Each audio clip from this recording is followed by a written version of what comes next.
si anak Pak Budi yang kerasukan ini ngomong sesuatu. Intinya dia ini bilang, ojo ganggu omaku, ojo dibersihini omaku, ojo diotek-otek. Dari dalam rumah terbengkalai itu beliau ngelihat ada sosok pocong. Pocong ini tinggi banget, tingginya itu sekitar 2 meter dan menghadap ke arah istri Pak Budi.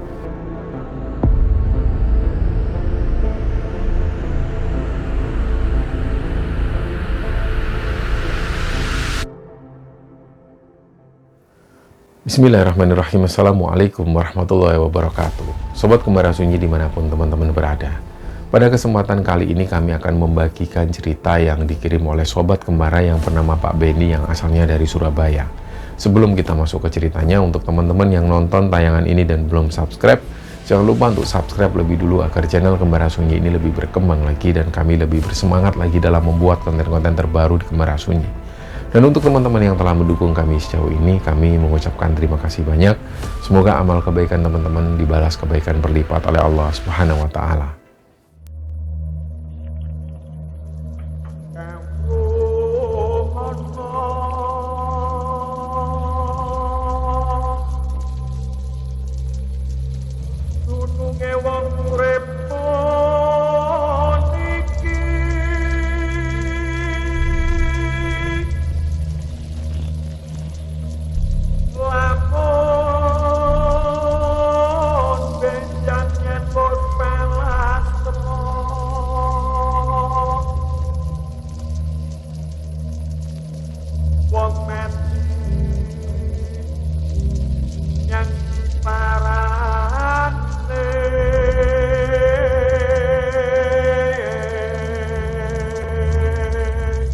Sebelum memulai cerita teman-teman, kami ingin menyampaikan ucapan terima kasih kami kepada teman-teman yang sudah membeli merchandise dari Kembara Sunyi. Dan terus terang, seperti di awal-awal ketika kami pertama kali menjual merchandise, ini adalah ketiga kalinya kami membuka kembali pemesanan merchandise dan permintaannya luar biasa seperti sebelum-sebelumnya. Banyak dari teman-teman yang kemudian membeli merchandise dari kami. Kami mengucapkan terima kasih kepada teman-teman yang sudah membeli merchandise Kembara Sunyi. Dan untuk teman-teman yang mungkin ingin memiliki merchandise Kembara Sunyi, bisa lihat di deskripsi. Kami juga menjual di Shopee dan juga teman-teman bisa pesan di nomor WA yang sudah kami sediakan di situ. Jadi di cerita kali ini teman-teman, cerita ini dibagikan oleh Sobat Kembara. Nama beliau ini Pak Benny. Beliau tinggal di kota Surabaya dan beliau punya cerita mistis yang pernah beliau alami dan juga keluarga Pak Benny alami. Jadi ceritanya Pak Benny ini punya 2 orang anak. Di awal-awal menikah, dari mulai pertama kali Pak Benny menikah itu beliau sudah tinggal di rumah mertuanya. Beliau tinggal di rumah mertuanya itu lama banget. Sampai pada akhirnya anak pertama Pak Benny yang namanya Hugo itu sampai kelas SMA. Jadi bisa dibayangkan bertahun-tahun lamanya Pak Benny ini tinggal di rumah mertua. Sebenarnya ada alasan sendiri Pak Benny kenapa waktu itu beliau dan keluarga masih tinggal di rumah mertua. Karena yang pertama, faktor utamanya adalah permintaan dari mertua Pak Benny sendiri. Jadi istri Pak Benny ini adalah anak terakhir. Dan mertua Pak Benny di situ tinggal hanya berdua. Jadi atas permintaan mertua Pak Benny, beliau menginginkan supaya Pak Benny dan istri tinggal di sana. Ya sampai benar-benar mereka siap ditinggal. Sebenarnya sampai saat itu kedua mertua Pak Benny ini masih belum siap ditinggal. Dan pada akhirnya faktor keduanya adalah memang tabungan Pak Benny belum cukup untuk beli rumah. Nah singkatnya, ketika anak Pak Benny yang nomor pertama itu menginjak kelas 2 SMA, barulah Pak Benny ini merasa uang tabungannya sudah cukup. Dan beliau dapat informasi dari teman kantornya bahwa ada rumah dijual di daerah pinggiran Surabaya. Sudah dekat lagi, ini perbatasan Sidoarjo sebenarnya. Akhirnya hari itu Pak Benny ini sendirian pulang kantor, dia langsung menuju ke sana bersama 2 orang temannya. Terus Pak Benny awalnya cuma ngeliat lingkungan di sekitar sana. Menurut Mbak Beni waktu itu lingkungannya ini masih asri. Dan benar-benar suasananya itu nyaman. Apalagi rumah ini letaknya ada di pojokan blok. Dan di situ jalannya ini buntu. Ada tembok yang tingginya sekitar hampir 2 meter. Dan di situ Mbak Beni sempat tanya, ini di balik tembok ini apa? Nah, 2 orang teman Mbak Beni ini nggak tahu apa yang ada di balik tembok itu. Sampai akhirnya sore harinya setelah ngecek rumah tersebut, Pak Beni pun pulang. Jadi belum tahu jawabannya, apa yang ada di balik tembok itu. Keesokan harinya Pak Beni ngecek lagi ke sana, beliau langsung tanya ke tetangga yang ada di depan rumah. Nah, rumah yang ada di pojok itu, persis di depannya atau persis di seberangnya itu ada rumah kosong yang sudah lama terbengkalai. Dan di samping rumah kosong itu ada penghuninya, ada satu keluarga di situ. Pak Beni tanya, permisi, ada seorang ibu-ibu yang keluar. Pak Beni tanya, ini saya rencana kalau memang cocok, saya mau beli rumah yang ada di pojok itu. Nah, ini saya mau tanya, kalau saya ngurus surat-surat itu di mana rumah Pak RT-nya? Nah, ditunjukkanlah rumahnya di blok sebelah, Pak. Terus Pak Beni tanya lagi, ini mohon maaf saya langsung tanya, yang ada di samping tembok itu apa ya?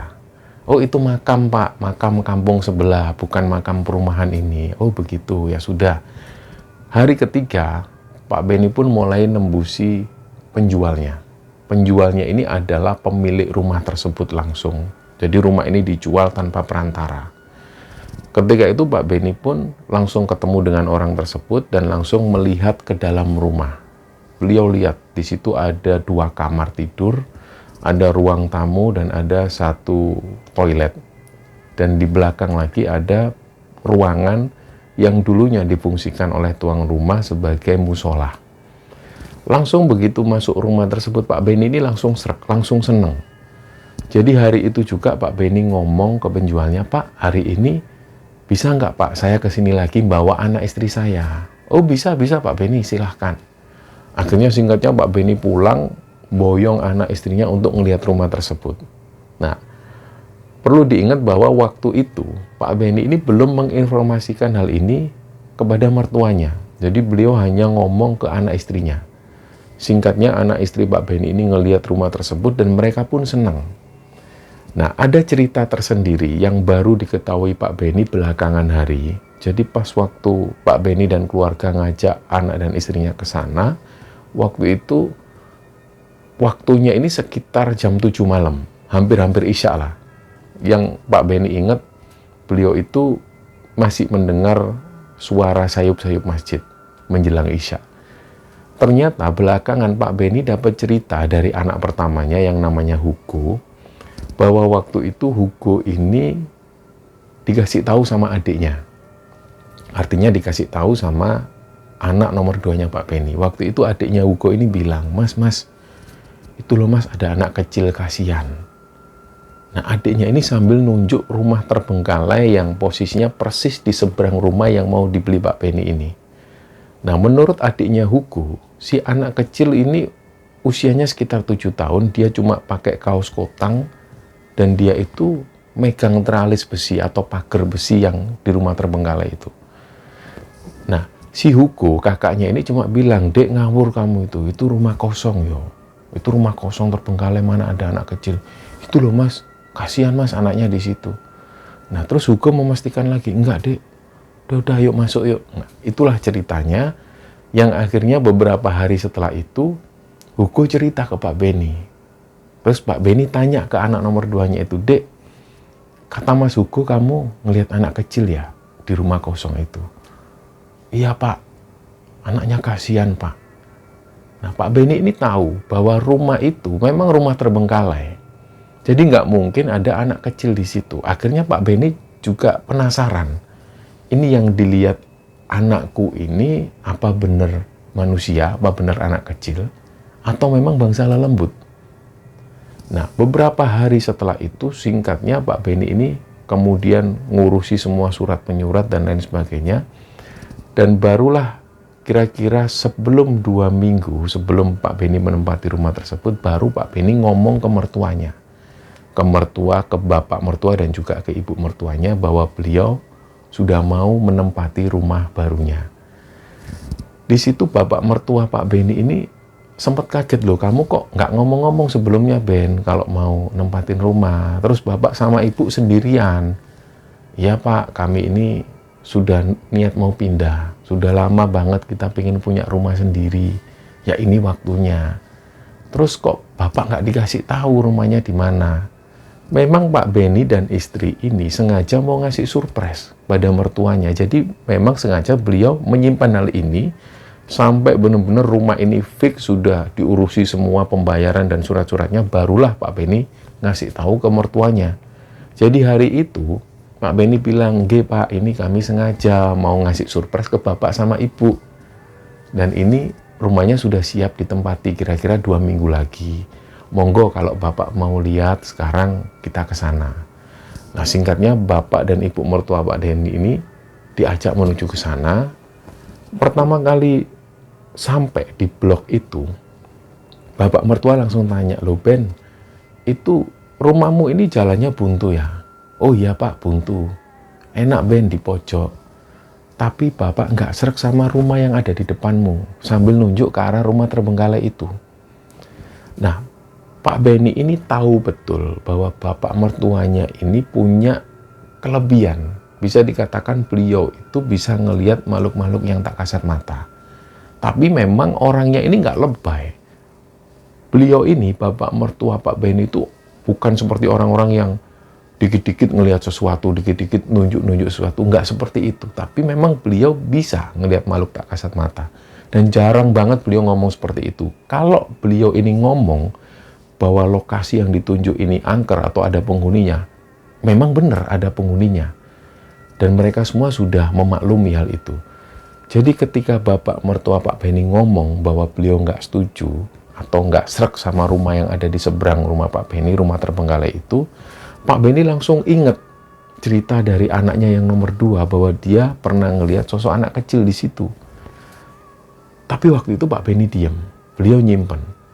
Beliau bilang ke bapak mertuanya, "Ya bapak kan nggak srek karena rumah itu terbengkalai. Ayo bapak masuk dulu aja lihat isi rumah kami."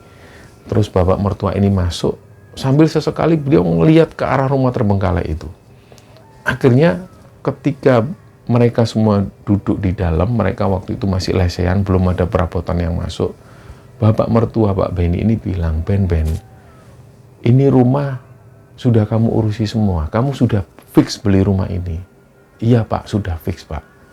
"Ini loh Ben, Bapak ini nggak srek sama rumah yang ada di depan itu. Itu nggak hanya angker rumah itu kayak rumah ini kayak rumah penuh dendam banget. Auranya itu jelek.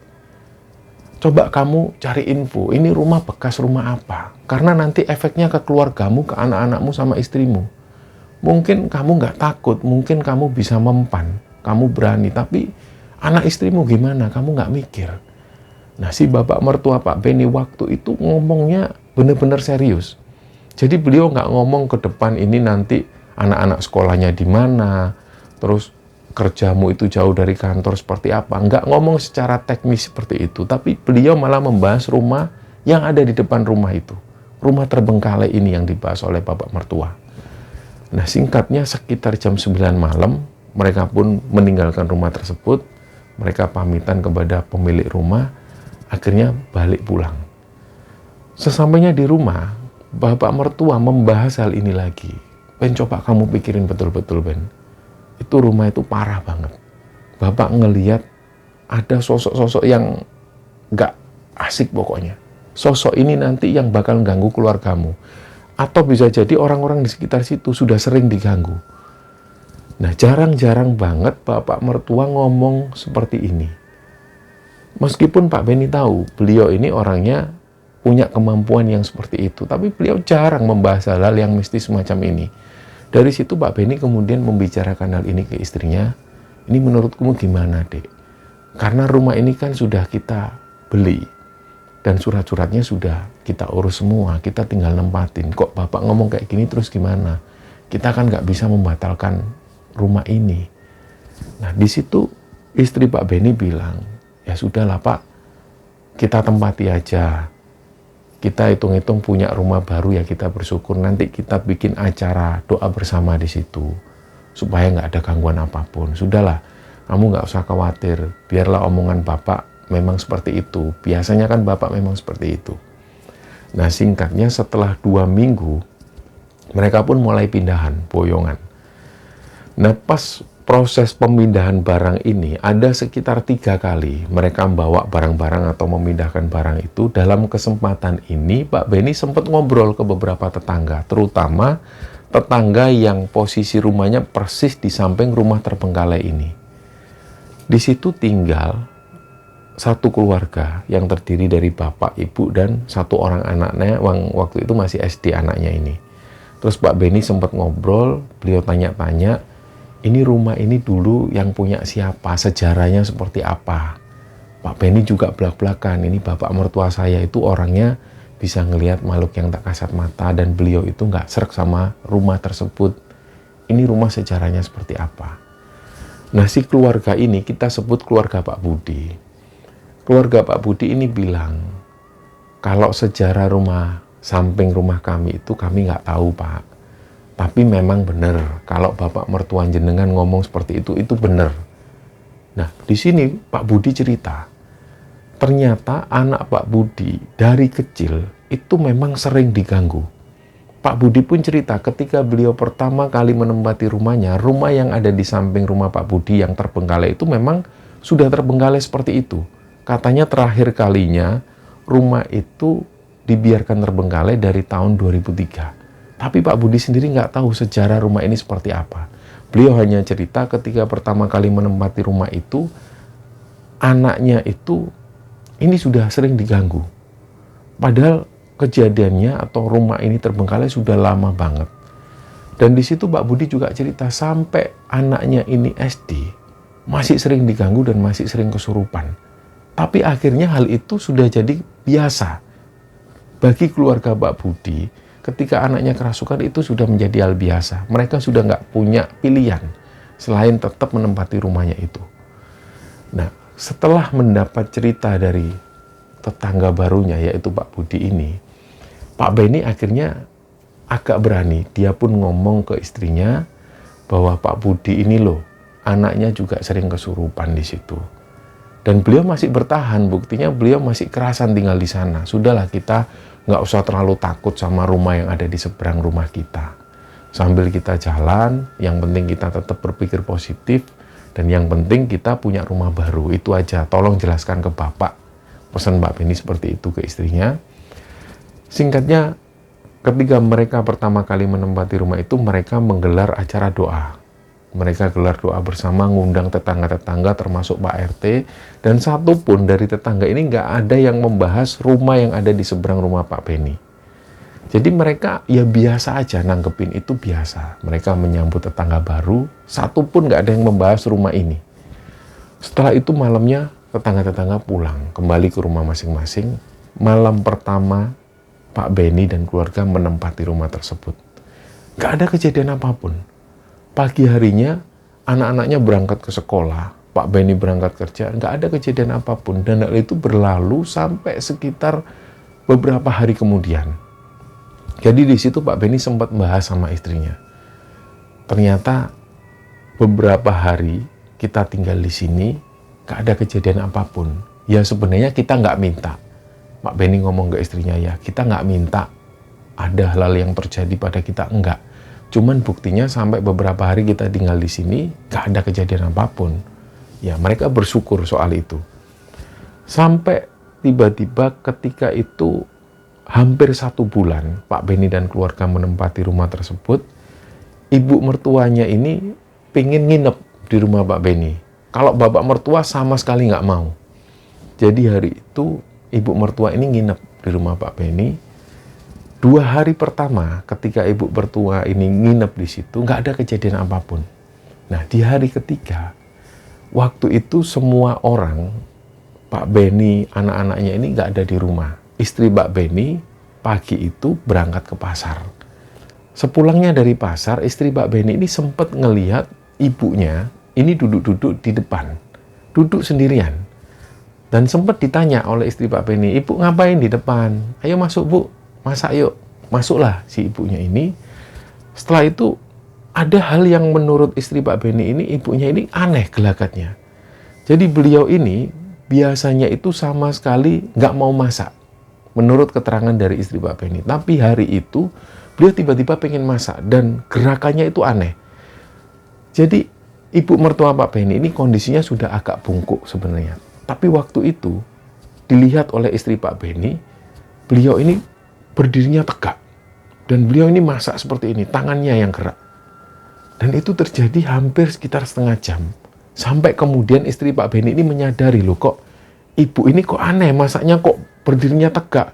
Ditanya lah, loh Bu, ibu nggak sakit punggungnya kayak gitu? Ibunya diem, terus masak. Setelah masakan itu selesai, barulah ibunya ini menuju ke toilet.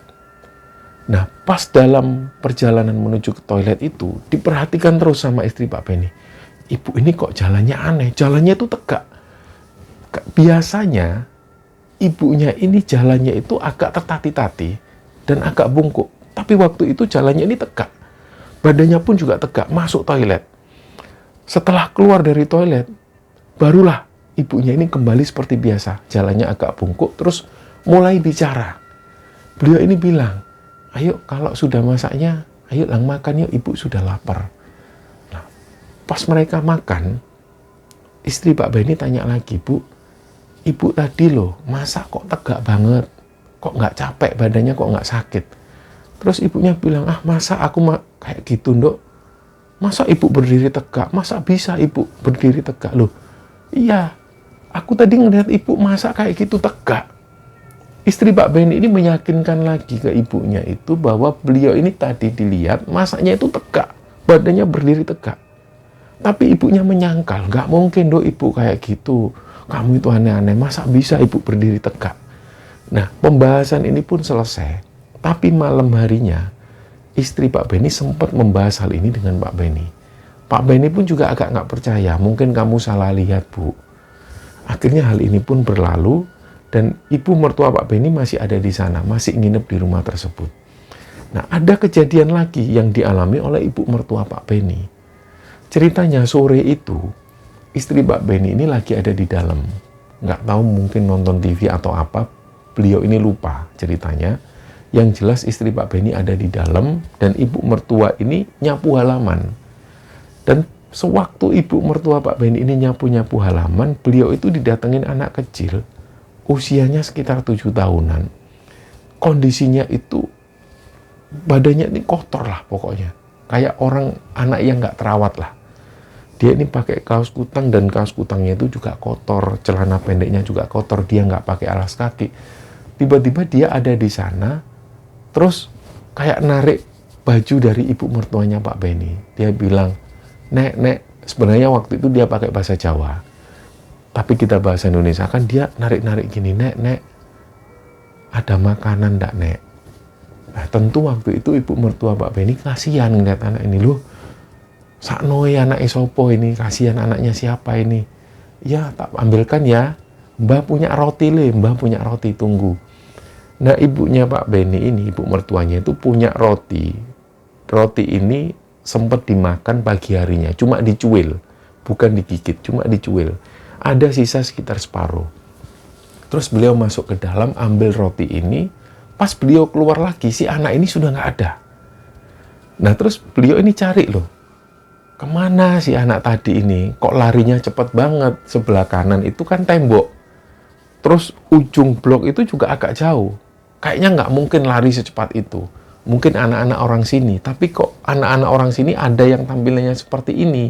Padahal ini perumahan, bukan perumahan orang-orang yang menengah ke bawah. Cukup lah, perumahan orang-orang cukup. Kok ada anak kayak gini? Terus beliau masuk, ngomong ke istri Pak Beni. Nduk, tadi itu ibu ngelihat ada anak kecil minta makan. Ibu bawain roti, kok anaknya sudah nggak ada. Nah, si istri Pak Beni ini nggak terlalu menanggapi kejadian waktu itu. Karena istri Pak Beni menganggap, ya mungkin anak tetangga sebelah atau apa yang iseng. Nah, di hari selanjutnya, di jam-jam yang sama, waktu itu menjelang maghrib, ibu mertua Pak Benny ini nyapu-nyapu halaman lagi. Terus si anak kecil ini tiba-tiba sudah ada lagi persis di situ. Beliau ini minta makan lagi. Bu, Nek, ada makanan, Nek. Loh ada, kamu kemarin di mana? Nenek ambilin roti kok kamu pergi. Hehehe, dia ketawa-ketawa. Bentar ya, nenek punya makanan. Ternyata si ibu mertua Pak Benny ini sudah menyiapkan makan. Memang khusus untuk si anak ini. Jadi dari sore, ibu mertua Pak Benny ini sudah menyiapkan makan, diambilkan nasi dan lauknya dari jam 4 sore untuk si anak kecil ini, jaga-jaga kalau si anak kecil ini datang lagi. Ternyata benar, dia datang lagi. Jadi langsung diambilkan dari dapur. Terus pas ibu mertuanya ini keluar, ternyata si anak kecil ini sudah nggak ada lagi. Langsunglah si ibu mertua ini manggil-manggil anaknya, si istri Pak Benny itu. Nduk, keluar sebentar, Nduk, keluar, Nduk. Terus istri Pak Benny keluar, ada apa, Bu? Ini loh tadi ibu ini bawa makanan buat anak kecil yang kemarin datang itu loh. Ini anaknya tadi kesini kok nggak ada lagi. Barulah di situ istri Pak Benny baru menanggapi secara serius. Ini kayaknya kok ibu ini 2 kali ketemu anak kecil ini, tapi kok dia pergi tiba-tiba. Baru ada perasaan nggak nyaman dari istri Pak Benny. Terus istri Pak Benny ini menghampiri rumah Pak Budi. Pak Budi nggak ada, tapi istrinya ada. Terus istri Pak Benny tanya, Bu, ada anak kecil usia 7 tahun pakai kaos kutang tok. Itu rumahnya di mana? Ibu saya itu loh, dari kemarin dimintain makan, pas diambilkan makan kok nggak ada. Nah istri Pak Budi ini pandangannya itu sudah agak aneh. Terus akhirnya istri Pak Budi ini bilang, Bu, kalau ibunya jam-jam segini, usahakan jangan keluar rumah. Karena daerah sini ini masih rawan, masih angker lah bisa dikatakan gitu. Lebih baik kalau sudah menjelang maghrib, sudah surup, nggak usah keluar rumah dulu. Begitupun juga dengan anak-anaknya. Emangnya kenapa? Lah akhirnya istri Pak Benny ini penasaran juga. Memangnya anak kecil itu tinggal di mana? Waduh, saya nggak bisa cerita banyak. Pokoknya nanti ibu nanti tahu sendirilah. Terus akhirnya cerita ini pun diabaikan oleh istri Pak Benny. Tapi beliau sempat cerita juga ke Pak Benny. Nah, beberapa hari setelah itu ternyata ibu mertua Pak Benny ini masih sering didatengin oleh anak ini. Sampai terakhir kalinya, waktu itu di sore hari, setelah dapat info atau nasihat dari istri Pak Benny bahwa ibunya nggak boleh keluar di jam-jam menjelang maghrib, ibu mertua Pak Benny ini masih ada di dalam rumah. Nggak keluar rumah memang, tapi beliau duduk-duduk di teras. Jadi rumah Pak Benny ini kan ada pagar. Beliau masih ada di dalam pagar. Sambil sesekali ngelihat keluar, mengharapkan kedatangan si anak kecil ini. Ternyata ditunggu sampai jam 5, anak kecil ini nggak muncul-muncul. Dan menjelang maghrib, pas masjid ini sudah ada suara orang ngaji, anak kecil ini datang. Pagar rumah Pak Benny ini digedor-gedor, tek. Nah, karena ibu mertua Pak Benny posisinya ada di luar, persis di teras tersebut, langsung ibu mertuanya noleh, loh, kamu tunggu, sini, jangan kemana-mana, tunggu di situ. Nenek ambilkan makan, bener loh ya, jangan kemana-mana. Si anak kecil ini ketawa-ketawa, iya nek. Terus ibu mertua langsung agak lari menuju ke dapur, diketahui oleh istrinya Pak Benny, loh ibu ngapain bu? Itu loh anak kecil itu dok. Jangan boleh keluar, jangan boleh pergi. Suruh nunggu situ, ibu ambilkan makan. Terus istri Pak Benny ini keluar, ngelihat ke arah luar. Di luar ini nggak ada siapa-siapa. Bahkan yang menurut ibunya itu ada anak kecil di depan, ini nggak ada. Jadi dari situ, istri Pak Benny ini juga bingung, mana ada anak kecil. Dan nggak lama setelah itu, ibunya ini datang. Mana anaknya? Nggak ada, Bu. Mana ada anak kecil? Jadi istri Pak Benny waktu itu juga bingung. Akhirnya hal ini jadi pembahasan. Sampai pada akhirnya ibu mertua Pak Benny pun kembali pulang ke rumah. Dan gak ada cerita-cerita yang ganjil lagi. Barulah sekitar kira-kira 3 bulanan Pak Benny dan keluarga tinggal di sana, ada kejadian yang lain. Nah ceritanya waktu itu anak pertama Pak Benny yang namanya Hugo ini ada acara studi tour ke Malang bersama sekolahnya. Hari itu Hugo berangkat hari Jumat. menuju ke sekolah dan kemudian berangkat ke Malang. Hugo bilang bahwa acaranya ini sampai hari Minggu. Jadi dia pulang ke rumah sekitar Minggu sore lah. Hari Sabtunya, ketika itu Pak Beni ini ada di rumah. Sekitar jam 7 malam Pak Beni sudah ada di rumah. Beliau itu nonton TV di ruang tamu. Tiba-tiba Hugo, Pak Beni ini ngeliat ada Hugo itu masuk rumah. Tanpa salam, tanpa ngomong apapun. Memang ada ciri khas Hugo. Dia ini kalau sudah sampai rumah, belum masuk pagar pun, Hugo itu selalu membunyikan klakson motornya. Din. Terus kemudian dia matikan mesin dan kemudian dia mengucapkan salam. Barulah dia buka pagar. Selalu seperti itu. Pokoknya ini jadi ciri khasnya Hugo.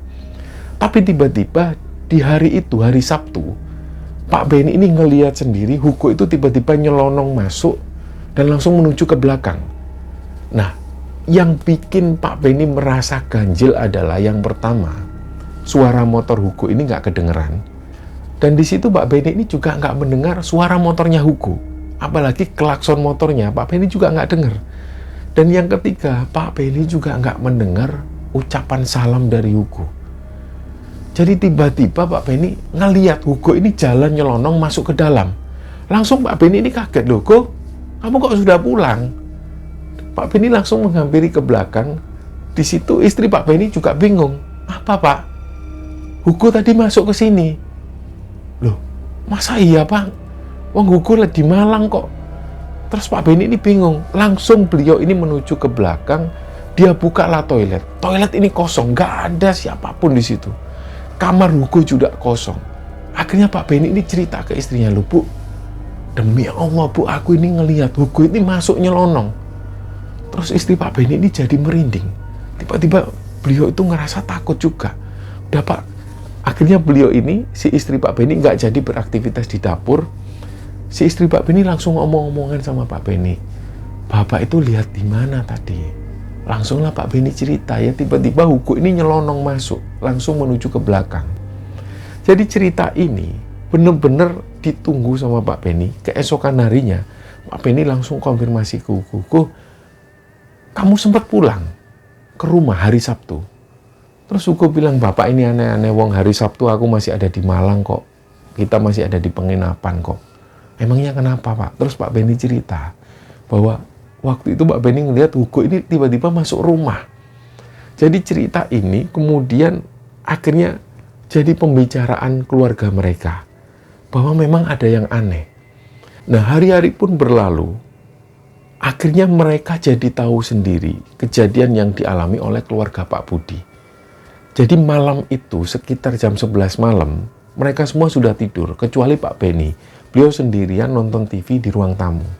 Tiba-tiba mereka semua yang ada dalam rumah ini mendengar anak Pak Budi ini teriak-teriak sambil nangis.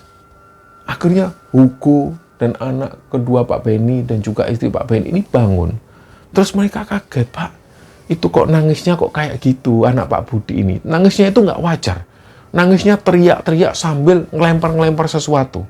Yang membuat akhirnya mereka ini sampai dengar. Terus dari situ Pak Beni pun berusaha ngecek keluar. Di situ beberapa tetangga sudah keluar rumah. Langsung menuju ke rumah Pak Budi. Mereka berusaha membantu. Pak Budi ini berusaha menenangkan tetangga. Sudah enggak apa-apa, Bu. Mohon maaf gangguannya, mohon maaf. Ini biasa anak saya ini kerasukan lagi. Terus gimana Pak Budi? Ayo Pak Budi, kami bisa bantu apa? Sudah enggak apa-apa. Nah, disinilah Pak Beni melihat sendiri, menyaksikan sendiri. Anak Pak Budi ini suaranya itu berubah jadi sosok kakek-kakek. Dan di situ Pak Beni juga melihat si anak Pak Budi yang kerasukan ini ngomong sesuatu. Intinya dia ini bilang, ojo ganggu omaku, ojo diberseni omaku, ojo diotek-otek. Intinya dia ini nggak kepingin rumahnya ini dibersihkan, nggak kepingin diotak-atik. Intinya nggak boleh diotak-atik sedikit pun. Nah, kenapa hal ini bisa terjadi? Akhirnya Pak Beni ingat. Kemarinnya di hari Minggu itu, tetangga-tetangga ini menggelar acara kerja bakti. Dan sempat rumah terbengkalai ini dibersihkan alang-alangnya. Dan juga got yang ada di depan itu juga dibersihkan. Jadi dari situlah kemudian hal ini terjadi. Penghuni yang ada di rumah terbengkalai itu merasuki anaknya Pak Budi. Nah, kejadian anak Pak Budi kerasukan ini cukup lama, hampir setengah jam. Dan intinya, waktu itu si penghuni ini nggak terima. Dia bilang, jangan sampai dibersihkan lagi. Pokoknya nggak boleh diganggu. Nggak boleh ada yang dipindah sedikit pun dari rumah tersebut. Nah, setelah itu kemudian ada satu tetangga yang bilang, Mbah, ya sudah, kami nggak akan ganggu kamu lagi. Sudah, kamu keluar. Kasihan anak ini. Akhirnya setelah beberapa saat, sosok ini pun keluar dari tubuh anaknya Pak Budi, dan anak Pak Budi ini kembali normal. Cuma kondisinya ini capek.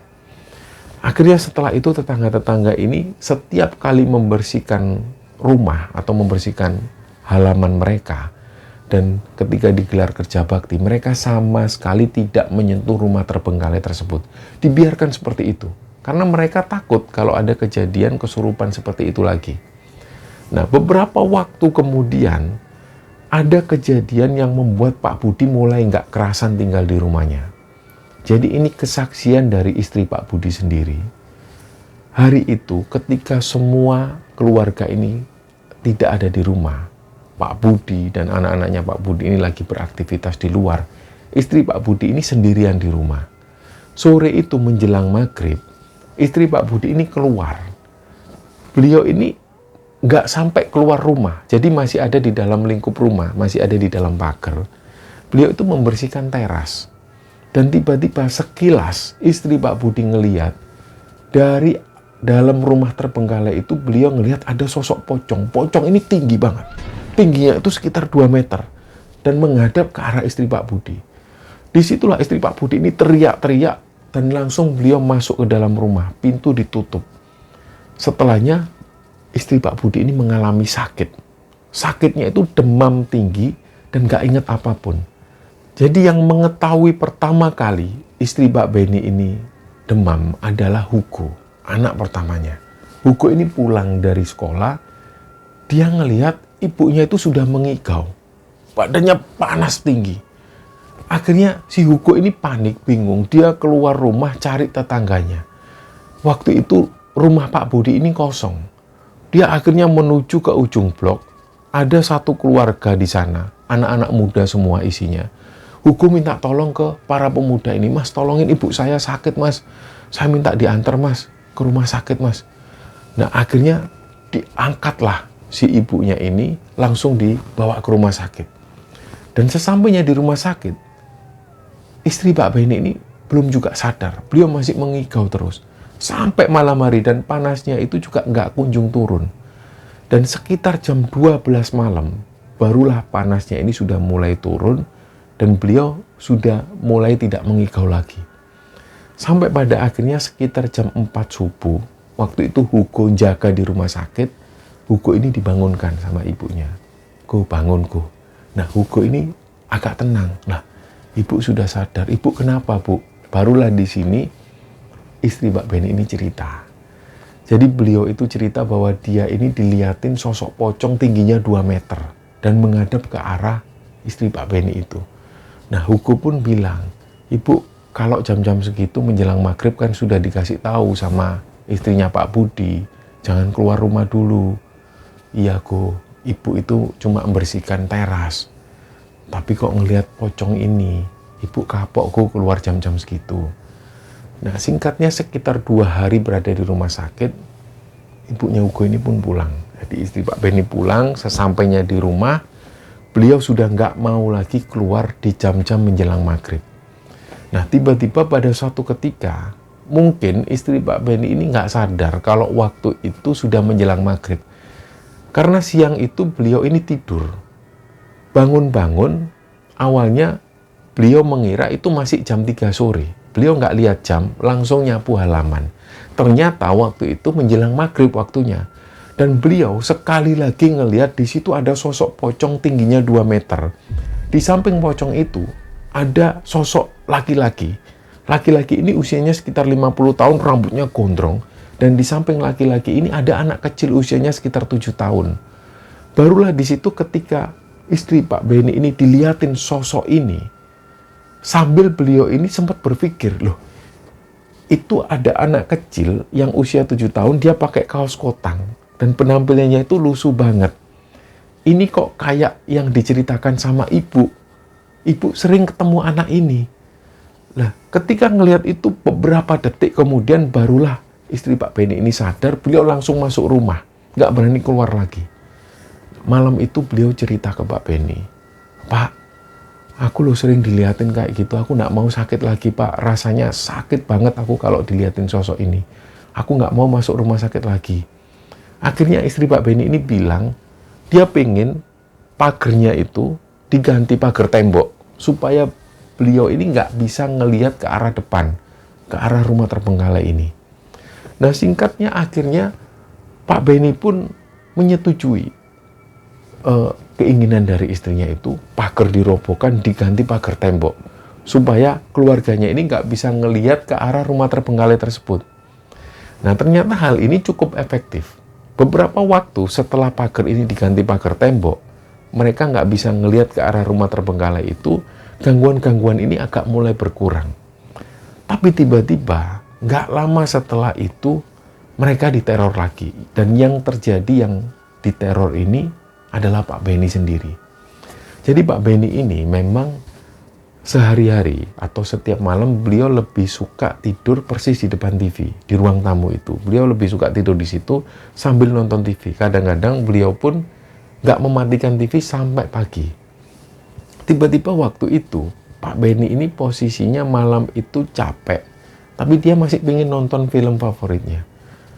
Dan nggak tahu tiba-tiba beliau ini antara tertidur atau masih sadar. Beliau waktu itu nggak bisa menjelaskan secara detail kondisinya, antara sadar dan nggak sadar lah pokoknya. Tiba-tiba ada sosok laki-laki yang masuk rumah Pak Beni. Dia tiba-tiba ikut nonton TV, duduk di samping Pak Beni, rambutnya gondrong, badannya itu bau kecut, bau apek, campur aduk. Terus Pak Beni ini ngelihat, ini orang siapa kok masuk rumahku seenaknya sendiri. Tapi Pak Beni ini nggak bisa nanya, ngomong pun juga nggak bisa. Nah, si laki-laki ini menghadap ke arah TV sambil nonton. Padahal waktu itu Pak Beni ingat, adegan di TV ini itu sama sekali nggak lucu. Tapi sosok laki-laki ini ketawa. Ketawa seperti itu. Pak Beni ini heran. Ini adegan action kok, tapi dia ketawa cekakaan. Tapi Pak Beni nggak bisa menegur laki-laki ini. Jadi beliau cuma diam. Sampai pada akhirnya sosok ini pun kemudian berdiri dan jalan menuju ke belakang. Nah, disinilah Pak Beni khawatir laki-laki ini akan mencelakai istri atau anak-anaknya yang tidur di belakang. Terus Pak Beni menuju ke belakang. Dia buka kamarnya. Pak Beni ngelihat istrinya itu masih tidur, aman. Terus beliau menuju ke kamar anak-anaknya, di situ ngelihat 2 orang anak Pak Beni ini juga masih tidur. Terus dari situ Pak Beni menuju ke toilet. Pintu toilet dibuka, sosok laki-laki ini nggak ada. Akhirnya dari situlah Pak Beni kembali sadar, dia ngelihat lagi posisi Pak Beni ini masih ada di ruang tamu. Terus beliau jadi berpikir, itu tadi siapa? Laki-laki itu siapa? Nah, beberapa waktu setelah itu Pak Beni akhirnya bilang ke bapak mertuanya, karena beliau sudah butuh untuk teman bicara. Pak Beni pun mendatangi bapak mertuanya, terus Pak Beni cerita kejadian-kejadian yang pernah dialami selama beliau tinggal di rumah tersebut. Bapak mertuanya ini bilang, kan aku sudah bilang ke kalian, rumah itu rumah kutukan, rumah itu penuh dendam. Makanya aku tanya, Ben, kamu cari informasi rumah itu dulunya dibuat apa, sejarahnya seperti apa. Nah, Pak Beni menjelaskan ke bapak mertuanya, saya sendiri ini juga nggak tahu, Pak. Pak RT pun juga nggak tahu katanya. Jadi, kita semua yang tinggal di sana ini umumnya nggak tahu sejarah rumah ini. Umumnya yang tinggal di sana ini orang-orang baru semua. Katanya, beritanya masih simpang siur, tahun 2003, penghuninya sudah nggak tinggal di situ lagi dan rumah ini sudah terbengkalai dari tahun 2003. Akhirnya dari situ bapak mertua Pak Beni ini bilang, gini aja saranku, setiap malam menjelang tidur, Ben, kamu keluar rumah, kamu ngadep ke rumah terbengkalai itu, kamu bilang, jangan sekali-sekali ganggu keluargaku. Wes, kamu ngomong gitu aja. Dan pesanku, jangan ada ketakutan sedikit pun. Jangan ada ketakutan. Kalau kamu ada ketakutan sedikit pun ketika kamu ngomong di depan rumah terbengkalai itu akan dijadikan celah. Kamu akan diserang. Bapak mertuanya ngomong seperti itu. Akhirnya hal ini dilakukan oleh Pak Beni. Setiap malam, secapek apapun, Pak Beni selalu keluar rumah, menghadap ke rumah terbengkalai itu sambil mengucapkan hal ini. Kamu jangan ganggu keluargaku. Jangan sampai ganggu keluargaku daripada kamu tak obrak-abrik. Terus Pak Beni masuk. Nah, anehnya setelah mengucapkan kalimat ini, malamnya Pak Beni selalu didatengin sosok laki-laki gondrong. Dan di situ, si laki-laki ini berusaha menyerang Pak Beni dengan cara apapun. Sampai-sampai waktu itu Pak Beni ini pernah mengalami kejadian. Kalau nggak salah waktu itu di hari ketiga, ketika Pak Beni setiap kali mau tidur selalu mengucapkan hal ini ke depan rumah terbengkalai itu, Pak Beni ini didatengin sosok laki-laki gondrong ini lagi. Dari situ Pak Beni ini nggak bisa bergerak, tapi beliau ini, Pak Beni bisa ngelihat sosok ini hadir. Tapi Pak Beni nggak bisa gerak. Dan di situ Pak Beni ngelihat sosok laki-laki gondrong ini ngambil bingkai foto yang ada di tembok. Bingkai foto ini diambil dan dilempar ke arah Pak Beni. Di situ Pak Beni ini merasakan kerasnya lemparan dari sosok tersebut. Sampai Pak Beni bangun, anehnya bingkai foto ini ada persis di samping Pak Beni. Jadi benar-benar terlempar bingkai foto ini. Dan Pak Beni pun merasakan sakit di bagian dahi. Dia ngelihat ke cermin, ini ada bekas yang hampir berdarah karena lemparan bingkai foto itu. Nah, karena mengalami situasi seperti ini, Pak Beni ngomong lagi ke bapak mertuanya, Pak, saya sudah ngomong seperti itu, Pak, tapi aku ini malah diserang. Gimana, Pak? Wes tah, kamu tetap melakukan seperti itu. Kalau kamu nggak mau diganggu lagi, tetap kamu lakukan seperti itu. Malam sebelum kamu tidur, kamu keluar, kamu ucapkan kalimat itu. Jadi Pak Beni tetap ngomong seperti itu. Kamu jangan ganggu keluargaku. Kalau kamu ganggu keluargaku, tak obrak-abrik rumahmu. Terus Pak Beni masuk. Dan setiap kali selesai ngomong, selalu Pak Beni didatengin sosok tersebut. Tapi beliau ini ingat kata-kata dari bapak mertuanya. Jangan ada takut sedikit pun. Karena itu bisa dijadikan celah oleh dia. Akhirnya waktu itu ketika Pak Beni ini didatengin sosok tersebut, untuk beberapa kalinya, Pak Beni sudah siap. Dia memberanikan diri. Dia menghilangkan rasa takut. Dia nggak boleh takut sedikit pun. Nah, di situ sosok laki-laki ini datang. Dia ngelihat di sekitarnya. Mungkin dia mau mengambil benda yang ada di dekatnya untuk dilempar ke Pak Beni. Nah, Pak Beni sudah tahu, diturunkan semua barang-barang seperti pajangan-pajangan, bingkai foto, semua diturunkan. Nggak ada apapun yang ada di tembok. Tiba-tiba, sosok laki-laki ini, dia itu mendekat. Langsung mendekat persis di arah Pak Beni. Dan sosok laki-laki ini berusaha mencekik Pak Beni. Tapi Pak Beni sama sekali nggak takut. Beliau langsung kayak nantang sosok tersebut. Akhirnya, Pak Beni ini nggak merasakan apapun. Memang beliau bisa ngelihat tangan sosok tersebut itu sudah mendekat ke arah Pak Beni dan sudah mau mencekik. Tapi Pak Beni nggak merasakan apapun. Nah, dari situlah kemudian sosok ini pun pergi. Akhirnya Pak Beni ketika pagi harinya beliau bangun, beliau ingat kata bapak mertuanya. Ternyata benar. Kalau dia nggak takut, kalau Pak Beni ini nggak takut, sosok ini akan pergi dengan sendirinya. Nah, berhari-hari setelah itu, Pak Beni ngomong ke anak-anaknya, kalian nggak usah takut. Terutama Pak Beni ngomong ke istrinya, Bu, kamu nggak usah takut. Kata Bapak, kita nggak boleh takut kalau kita mau tetap tinggal di rumah ini. Akhirnya berhari-hari setelah itu, mereka berusaha mengasah keberanian. Mereka sama sekali nggak takut, terutama ketika mereka semua menjelang tidur. Mereka selalu baca doa, dan meninggalkan hal-hal yang negatif. Mereka nggak mau punya rasa takut sedikit pun. Dan itu pun Pak Beni mesti selalu tetap didatengin oleh sosok laki-laki ini. Tapi kayak seolah dia ini nggak bisa nembus sesuatu. Ada seperti pembatas di situ yang nggak bisa ditembus oleh dia. Nah, sampai pada akhirnya singkatnya Pak Beni itu tinggal di sana sekitar 3 tahunan. Dan pada akhirnya Pak Beni ini tahu sendiri cerita tentang rumah tersebut. Jadi ceritanya, Pak RT waktu itu ngajak Pak Beni menuju ke rumahnya. Jadi Pak RT ini bilang, Pak Beni, ini sebentar lagi kan Agustusan. Nah, di tahun-tahun sebelumnya kan nggak ada panggung, Pak. Gimana kalau kita adakan panggung hiburan, Pak? Nah, Pak Beni setuju. Ya Pak, setuju Pak. Terus di mana panggungnya? Itu ada tanah lapang sedikit di situ aja. Awalnya mereka bahas masalah acara 17 Agustusan.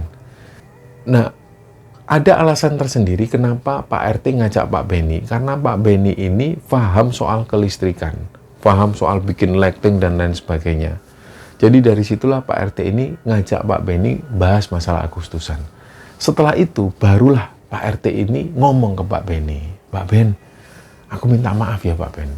Loh kenapa Pak RT?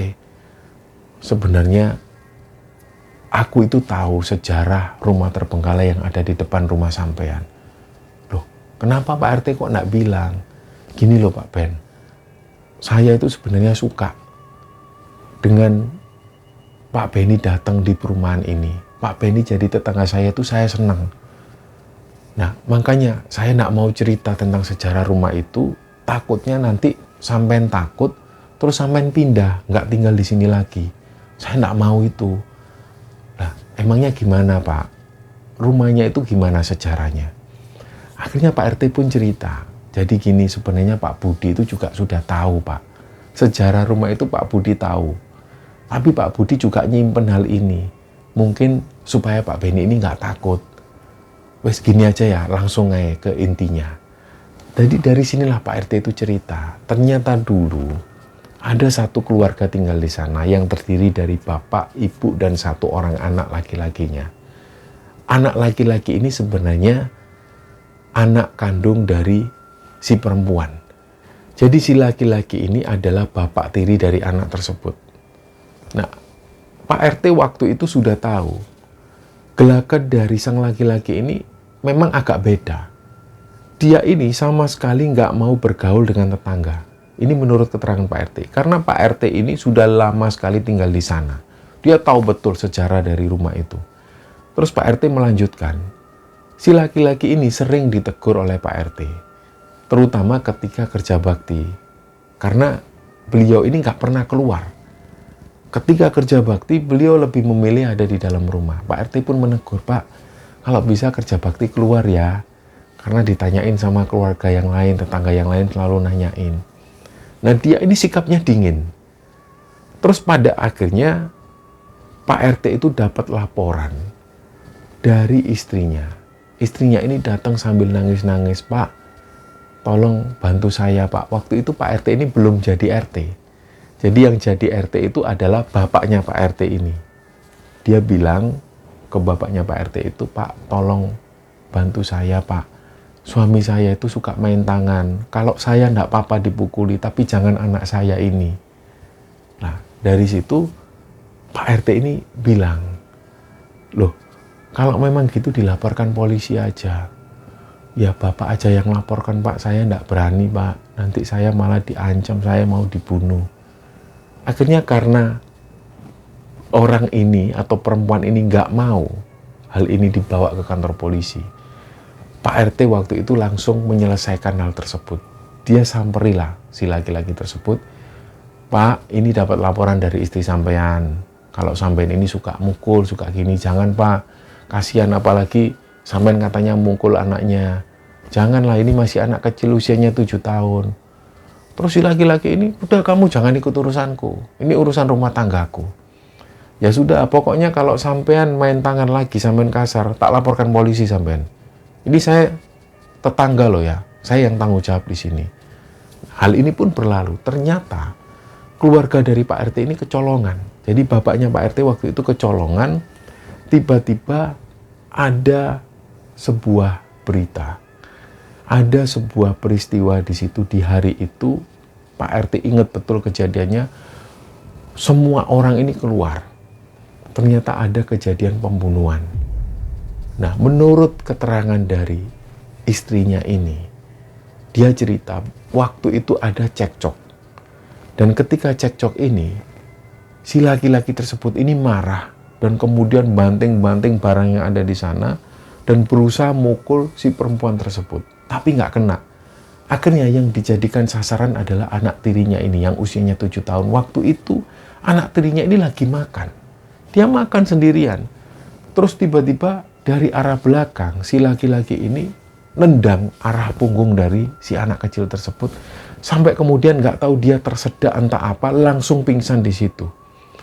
Nah, si perempuan ini nangis histeris. Terus berusaha menghalangi laki-laki tersebut, tapi dia semakin kesetanan. Sampai kemudian ditendang beberapa kali si anak kecil tersebut dan dia benar-benar sudah nggak bernafas. Ketika mengetahui bahwa si anak kecil ini meninggal, sudah nggak bernyawa lagi, si perempuan tersebut bilang, ya Allah mas, ini mas mati, mas hari ini mas mati, anak ini mati. Dari situlah si laki-laki ini kayak menyesal. Dia tiba-tiba bingung, kayak nangis, marah, dia bingung lah pokoknya. Situasinya seperti itu, terus dia menuju ke belakang, dia ambil pisau. Sempat pisau ini diacung-acungkan ke si perempuan tersebut, terus langsung ditusukkan ke dirinya sendiri. Dan akhirnya seketika itu juga si laki-laki ini meninggal di situ. Nah, ceritanya seperti itu. Dan setelah kejadian itu, polisi pun datang.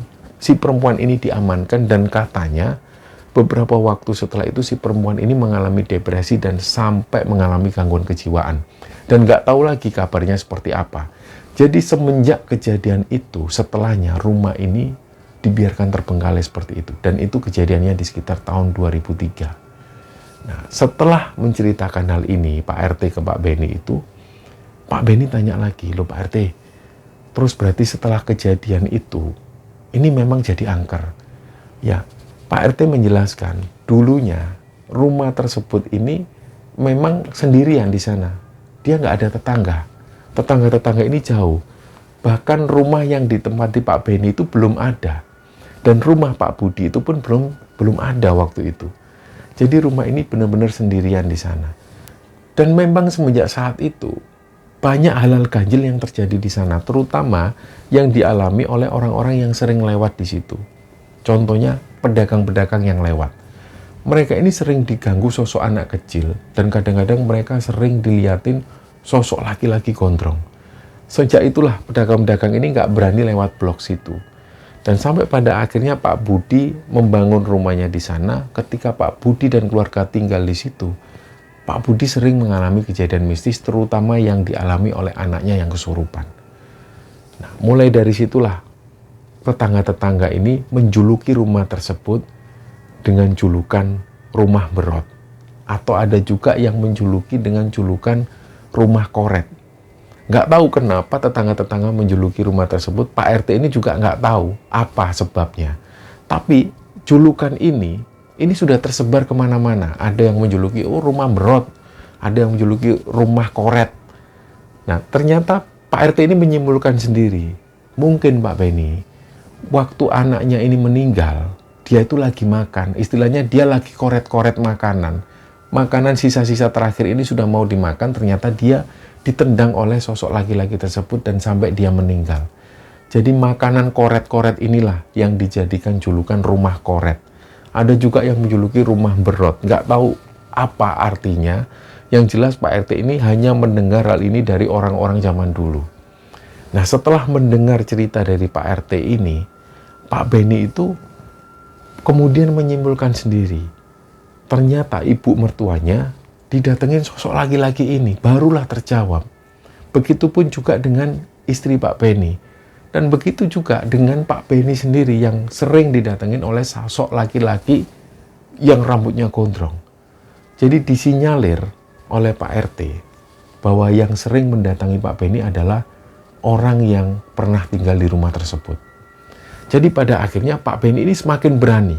Karena Pak Beni tahu sejarah rumah tersebut, Pak Beni cerita ke bapak mertuanya. Bapak mertuanya pun ngomong, oh gitu toh ceritanya. Ya wes, kamu nggak usah takut. Wong halal kayak gitu kok ditakutin. Dia meninggalnya juga dengan cara yang seperti itu. Kamu nggak usah takut. Itu pengganggu itu. Yang jelas ini memang mereka ini bikin rusuh. Kamu jangan takut. Jadi dikasih motivasi sama bapak mertuanya. Akhirnya Pak Beni ini malah semakin berani. Dan sampai pada akhirnya Di tahun 2017, Pak Beni ingat, Pak Beni mengusulkan untuk membersihkan rumah koret ini. Dia bilang ke Pak RT, awalnya Pak RT nggak berani. Sudah Pak, nggak apa-apa Pak, saya yang memulai dulu. Pak Beni ngomong seperti itu. Nah, sempat waktu itu di hari Minggu ketika mereka kerja bakti, nggak ada yang berani. Akhirnya Pak Beni yang memulai lebih dulu, rumput-rumput liar itu dibersihkan oleh Pak Beni, dan pagar itu dibuka dengan cara dipaksa. Kemudian setelah pagar ini dibuka, alang-alang yang ada di dalam rumah itu dibersihkan semua. Karena memang sumber penyakit, dan Pak Beni ini takut kalau di dalam itu banyak ular. Ternyata ketakutan Pak Beni benar. Setelah tetangga-tetangga membantu Pak Beni membersihkan rumah koret ini, mereka semua itu menemukan banyak ular di sana. Dan benar-benar kondisinya itu memprihatinkan. Banyak nyamuk dan dijadikan sarang ular. Jadi setelah dibersihkan dan mereka semua berhasil menangkap ular-ular ini, akhirnya rumah ini jadi bersih. Dan mereka semua menyadari, terutama Pak Budi yang tinggalnya persis di samping rumah terbengkalai itu, Pak Budi ini merasakan efek positifnya. Jarang banget ada nyamuk dan jarang sekali terlihat adanya ular. Dan yang kedua, yang mereka takutkan, ketika mereka membersihkan rumah ini nanti takutnya ada kejadian-kejadian yang aneh. Ternyata nggak ada kejadian apapun. Padahal mereka melakukan itu tanpa ada ritual-ritual khusus. Pak Beni ini merasa bahwa ini doa yang selama ini mereka lantunkan didengar oleh Allah dan mereka dikabulkan doanya. Akhirnya setelah kejadian itu nggak ada kejadian mistis lagi. Dan rumah ini selalu dalam keadaan yang bersih. Dan sampai pada akhirnya di tahun 2020 ketika masa-masa COVID, malah ada seorang pengusaha Cina yang membeli rumah tersebut. Jadi rumah ini dirobohkan dan dibangun rumah dengan bangunan yang baru. Dan sampai hari ini rumah ini ditempati oleh keluarga pengusaha tersebut. Dan nggak ada kejadian mistis yang terjadi. Jadi dari situlah Pak Beni ini kemudian membagikan ceritanya ini kepada Gembala Sunyi. Dan semoga teman-teman terhibur dengan cerita yang dikirim oleh Pak Beni tersebut, dan semoga kisah ini bisa kita ambil hikmah dan bisa kita ambil pelajaran di dalamnya. Mohon maaf kalau ada salah-salah kata. Wassalamualaikum warahmatullahi wabarakatuh.